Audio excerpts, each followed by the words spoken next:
This is my any percent tool assisted speed run for Factorio 0.16.51. It uses a seeded map, there's no pollution turned on, and it starts at the very beginning of the game. Let's go ahead and just get it running. The game's going to run at 10 times game speed so that we can get through to the very end in just a short video. My inspirations for making this speed run are AntiElitz and Rain9441, who have gone back and forth setting world records for speedruns in Factorio, and as well as mods created by YourNameHere or Ken Collingworth and Bilka, which I don't know, maybe actually the same person. It's not quite clear to me, but they have the same mod on GitHub that also helped inspire my mod. I have some core differences to the way that my mod operates, but my inspiration came from that mod. The mod enforces the standard vanilla rules for the game, so there's no cheats, there's standard craft speed, walking speed, reach distance, standard research tree, and so on. The layouts that you'll see me use, and I'll go ahead and back out to the map view so we don't get dizzy.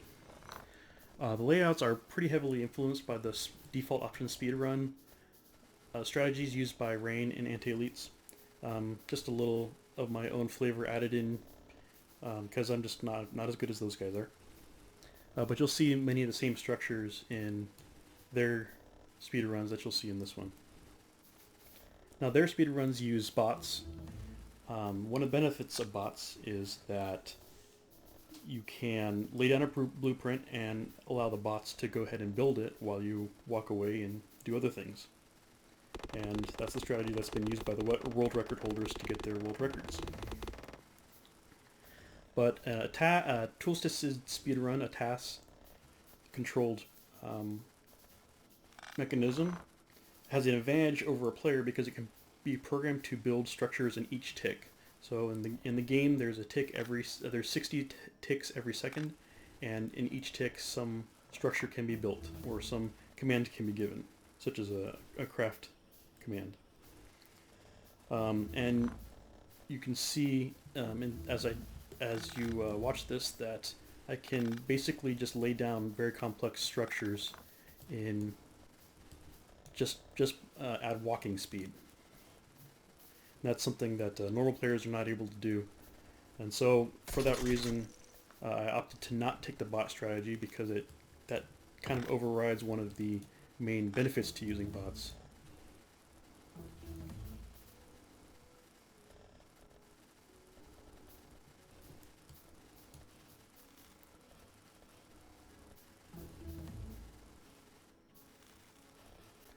Now this is the any percent category, which means that I don't have the biters attacking.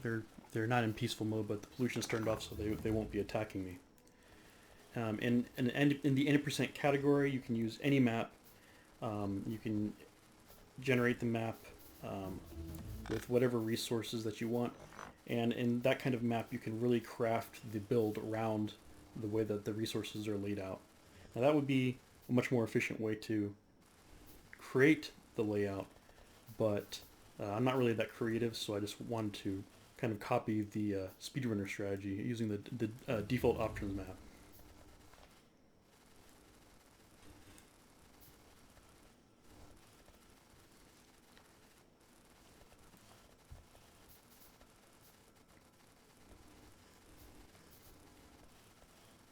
Now the size of the build, I believe it increases exponentially the faster you want to go.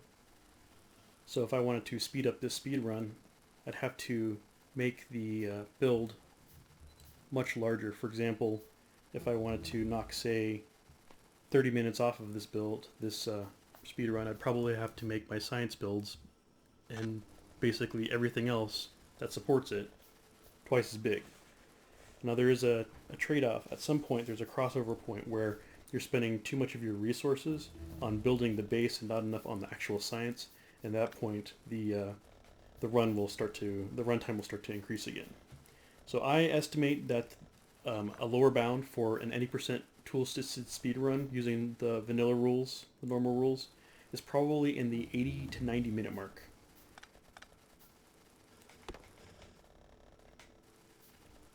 And I don't think that's really even possible in this map just because of the material layouts. You'd probably need a much... you need your resources much more concentrated.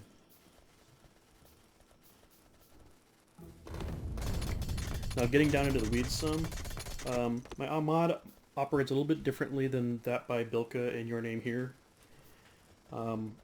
In that mod, their mods, the commands are executed on a very specific game tick. So for example, you craft a pickaxe on tick 1, you craft a gear on tick 2, and so on. And for movement, you specify the direction you want your player to walk, and it will keep going that way until the command is issued to stop or to change directions. So, but in my mod, the commands are executed in batches based on a player's position. So you tell the mod the coordinates where you want the player to walk to, and then it determines the direction that you need to walk, and will keep the character walking until it reaches the position that you told it to go to. And once it reaches that position, it'll execute the next batch of commands, one command per tick. So their mod is able to achieve, I believe, the theoretical best time to reach any objective because it's programmed at the granularity of ticks. But in my mod, you'll usually waste some ticks here and there because of things like suboptimal player routing, waiting extra ticks for items to craft, and unnecessary walking to get within reach distance, and so on.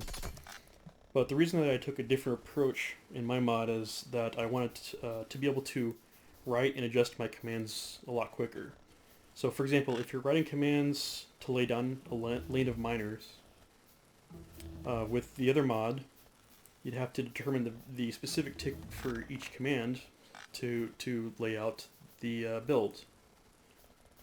And then if I later realized that I should have added power first before laying down that row of miners, I can insert those commands to add more power before the miners, but then I'd have to go back and update the tick numbers for all the miner commands. But the way that I made my mod is that you can just insert the new commands in between because it's not tick based, and it'll just work. So that's why I believe that for the purposes of quicker development, my mod is a little bit easier to work with. Now I say it was quicker, but it still took me 3 months and about 350 in-game hours to actually write this. And a lot of it, well, some amount of it was just working with the mod to make sure that it follows the standard rules and just getting everything kind of fine-tuned in the mod side of it. Another good chunk of it was just experimenting with the build and some false starts. For example, the processing unit build, which I'll get to now. Processing unit build, which is up here in the top left. It used to be up along the top, but I found that the fast transport belt for it would have been so long that that transport belt would have taken so many materials that it really wasn't worth it, so I moved it. Another example is the power setup. I had power in different locations, and I was having trouble with the water pressure, and so I had to move those around a little bit. So there was some experimenting that I had to do to get the build right.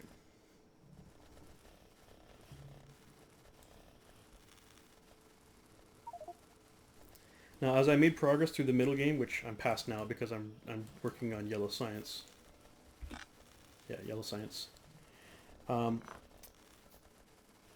the middle game, I was thinking I was probably going to be able to get a sub 2 hour run because everything seemed to be going so well. But as things progressed, and we may see that shortly here, we start to notice that my ability to produce green circuits is the limiting factor in me being able to go faster. And I considered building another row of electronic circuits so that I can supplement the building of the processing units and the speed modules. But at that point, I just wanted to get done with the run, and so I elected to just not go for it. But I think that had I planned ahead and done another row of green circuits, and I may do this some other day, I could probably get this speed run to below 2 hours.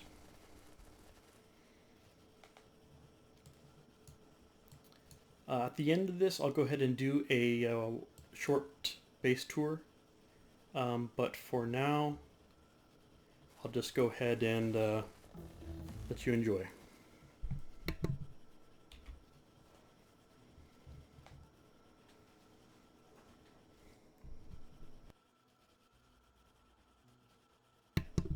Oh, lastly, you'll see me actually standing here doing nothing for several seconds, and a lot of the time in this late game.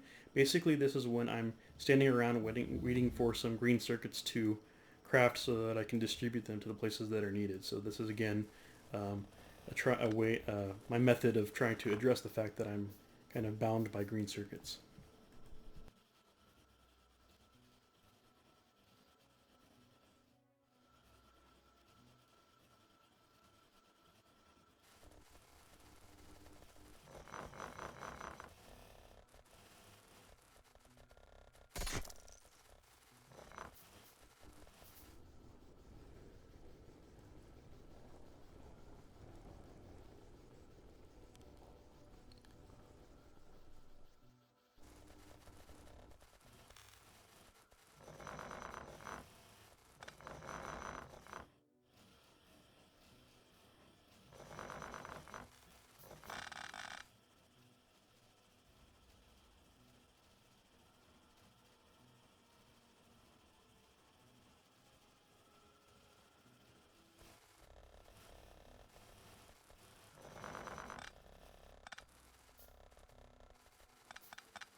And rockets launching. Satellite is complete.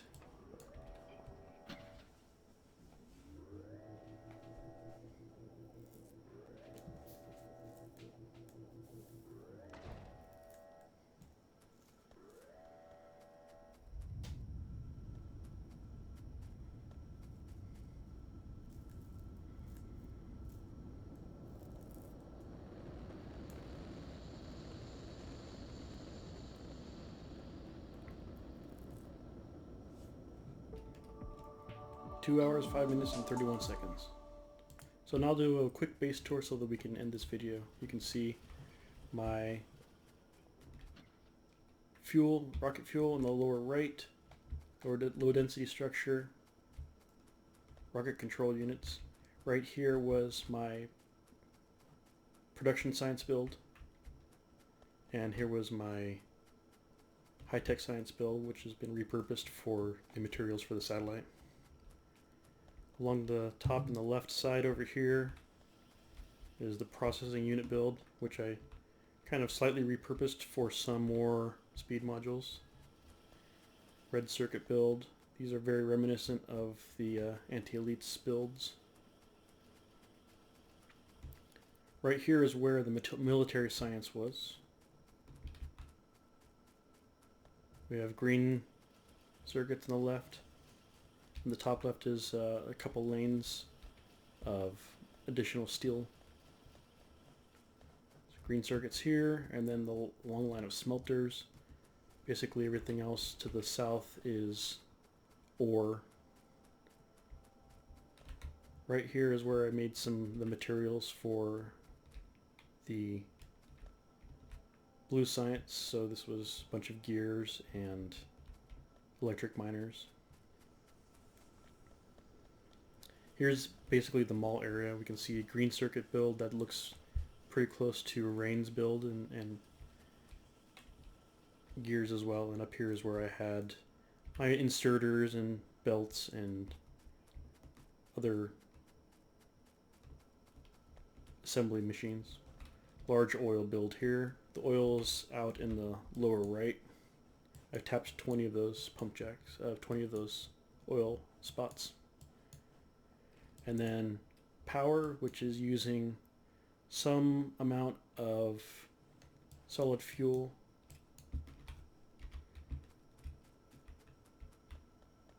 and some amount of coal down toward the bottom here.